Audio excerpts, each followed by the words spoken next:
got a damn mouth on you, you know that? What else you got?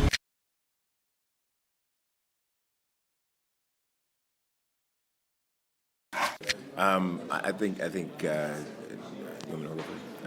Jeffrey's a phenomenal choice for Negan. I think the danger that we have with Negan is that here is someone who is threatening all of the characters that everyone loves, and he brings destruction and death with him just by the name of Negan coming in. So how do you counteract that? You hire the most charming person possible to inhabit the body of Negan, and I think they've done that with Jeffrey Dean. I've followed Jeffrey Dean from his Grey's Anatomy days, moving forward to his feature work. Always thought he was fantastic, and there's a likability that comes with him just from his energy and what he brings to it. And I think it's extremely important with the character of Negan, personally, because we can't have somebody that the fans... You want somebody that the fans hate, but you want them to love to hate him. You don't want them to hate him. I think that was one of the wonderful things about the Laurie character, and Shane when they were going through. You loved to hate what they were doing. You loved watching it, even though you hated what they were doing. And I think that the Negan situation is brought to a whole other level, because here's someone who, by all accounts, looks like he's going to kill one of our favorite characters. There's not a character that's on their knees in the finale of the show that we do not love. And at this point, we believe that he's going to kill one of them. How do we do that and still have you care about that character?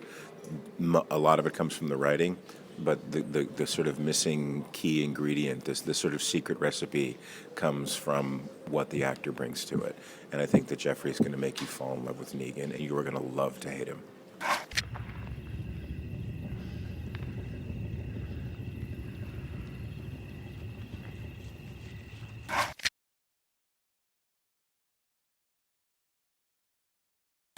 I think the most shocking moment for me in The Walking Dead was when they killed Herschel.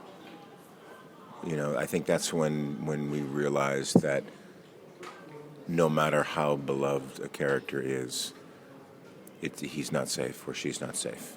It's a dangerous, dangerous world, and that's why Kirkman talks about in the graphic novel why he had killed all of these characters.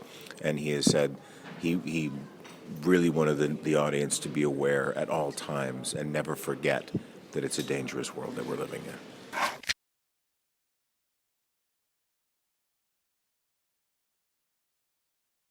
Yeah, being a reader of the comic graphic novel after I was brought on the show, I noticed there was some major differences that the show was doing. So I've been fortunate. I've been working as an actor a very long time. I could see very clearly and very quickly that the TV show did not follow the graphic novel so far as the specifics. Generally speaking, yes, the sort of the geographical roadmap of the graphic novel was being followed, but not necessarily the specifics of it with the characters. We have characters that are still alive in the show that are dead in the graphic novel, and vice versa. So I knew it would be different potentially. So I'm not surprised that he's still around. I would not have been surprised if he took the arrow to the head. So it's I'm very fortunate to be on the show, and I think what it does is not knowing when your demise is going to come, I think keeps you focused on telling the stories the best that you can, and really does put an immediacy to the storytelling. So as an actor, you're always very present. You never take anything for granted, which I think is better for the show. Come on. Just once.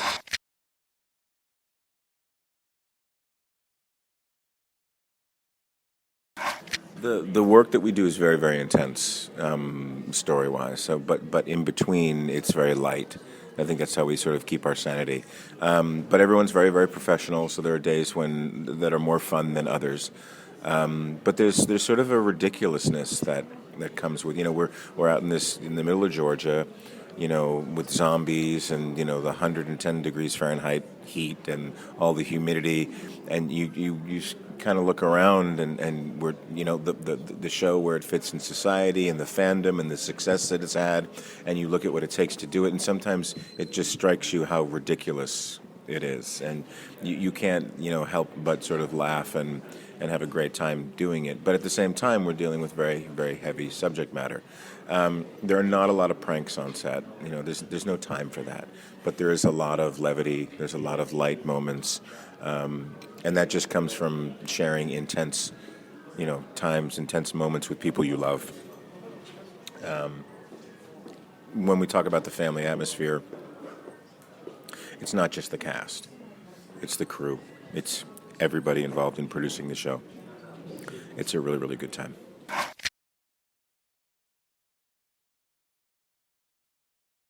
Oh, I think it's fantastic. I think that if you're a fan of the graphic novel, nothing is ruined for you. I think it's enhanced. I think there's secret little things that we put in there for people who read the graphic novel. There are images. There's some images that are lifted directly from the pages of the graphic novel, and you wouldn't know that unless you read the novels. The entrance of Abraham and his army is the exact color cover from the comic. Now, if you know that from the comic, that's something extra for you. But if you don't know it, there's nothing missing. You don't say, I don't know what that means. It doesn't mean anything. But if you know it, you know.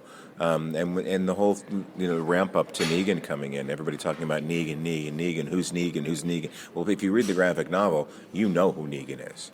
So it's much more loaded for you. But it doesn't take anything away because we're showing all these things that Negan has done up until that point. So I think there's a lot of shared emotion to be had by knowing both worlds. But I don't think you lose anything by not knowing. And I think that's what they've done, because you can either read the graphic novel or watch the series and still know exactly what's going on in both. But if you read both, one informs the other. So it's pretty exciting.